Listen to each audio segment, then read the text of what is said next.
Hello everyone, this is LEGO's latest version of the Corellian Corvette, the Rebel blockade runner, the Tantive IV. The Tantive IV. Yes, it's pronounced Tantive. Tantive. Tantive. Tantive. It doesn't look like it's spelled that way, but that's Tantive. The Tantive IV. The model is much larger than I personally expected it to be.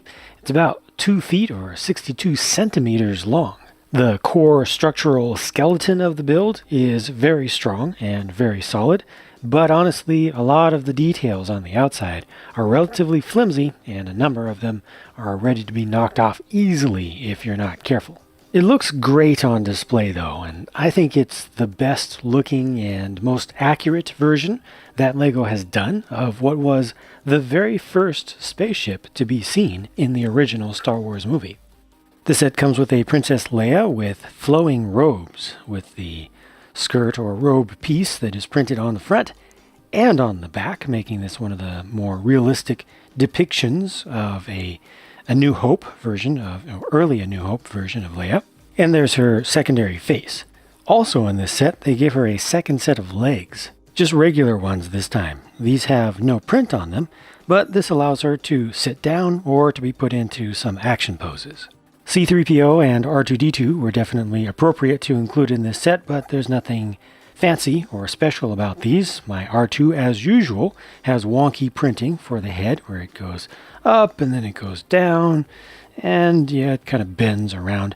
No arm printing for C-3PO, no dual molding for the leg that should be half silver. Nothing fancy about it, but I think these are more than fine versions of these figures, except for the wonky printing as usual for me for R2. Here we have Captain Antilles on the left and a generic Rebel trooper on the right who is unnamed.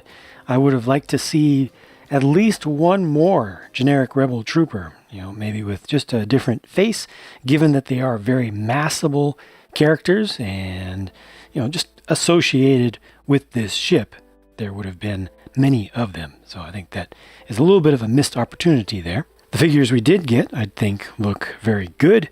And you do get alternate faces for both, with Captain Antilles having the "please don't choke me out the rest of the way" face. What have you done? And then this here is Bail Organa.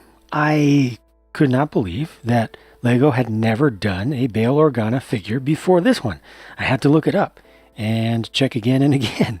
But yep, this is the first Bail Organa figure they have ever done. And I think they did a very good job on it.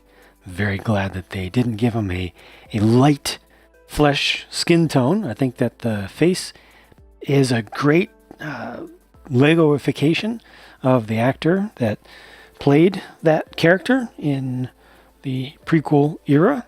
There's his alternate face. And there's even a little bit of printing on the back of the torso, even though most of the time you won't see it. The cape piece that he comes with is the old style, which is thin and not flowy like the newer style, but I'm okay with it. While this set is not minifig scaled by any means, it is designed to be minifig compatible. So up here at the bridge, these two sections are removable easily, and that gives you one seat on either side. I like that there is a little bit of open space between these guys so they can at least see each other, and each one gets a common printed console. In the middle of the ship, you can remove this entire upper section to reveal a very small interior space where figures can just sit. It's basically a small conference room. Obviously, you can sit other figures around here in some of the open space, but that's about it. There's also an openable compartment right here, but that is just a little bit of storage for a couple of extra spring-loaded shooter bolts, and maybe you can find some other very small cargo to fit in there.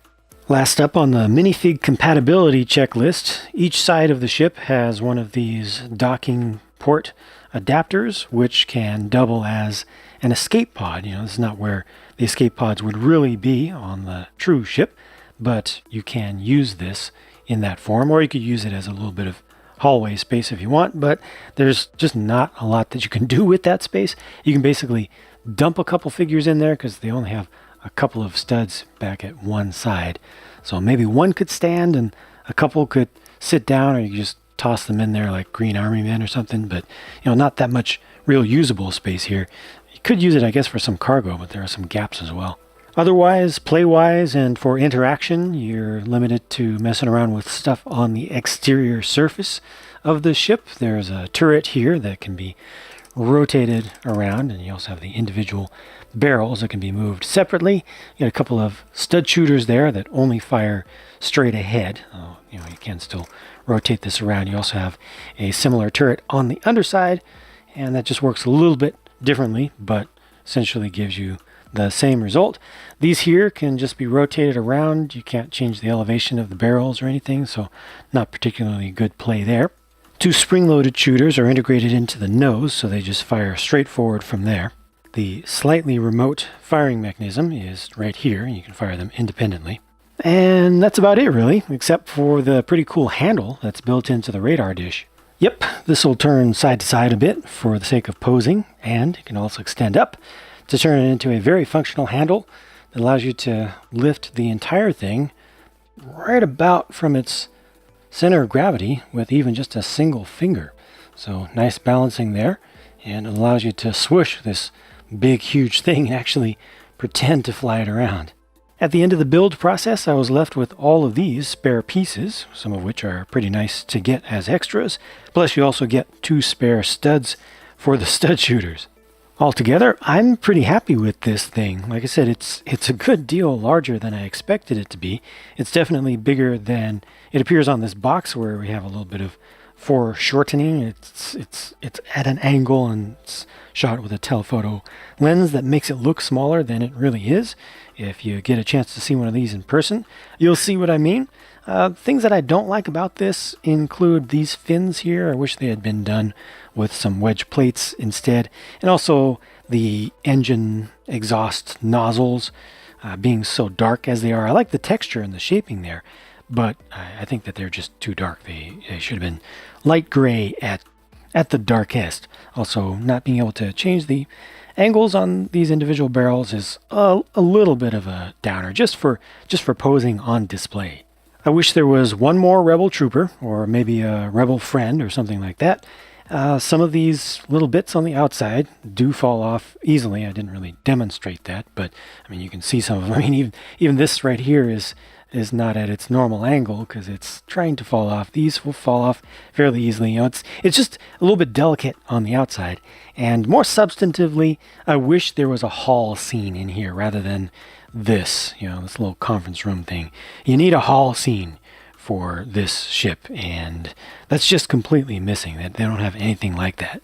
Value-wise, I think this is okay. The price-to-part ratio is not the best, but for the size of the ship that you get relative to the size of other ships that you get for similar or slightly lower prices, I feel like the price is justified, at least relatively speaking. It's still expensive no matter what. $200 is a lot for a toy, no matter how big that toy is. But this does feel like a good investment for me as a Star Wars fan. Being able to have a Corellian Corvette, which I've personally wanted some sort of model of for a long time, and having something so big and having it made out of Lego and yet looking pretty good as it does, it just makes me happy.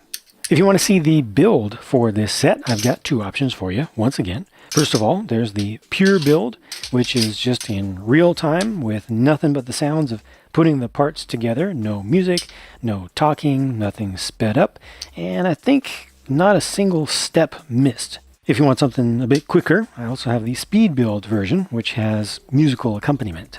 I'll link you to both of those builds on screen momentarily. Thank you very much for watching. I hope that you enjoyed this review and that I gave you a good overview of the set. I'll talk to you again soon. That's canon. What?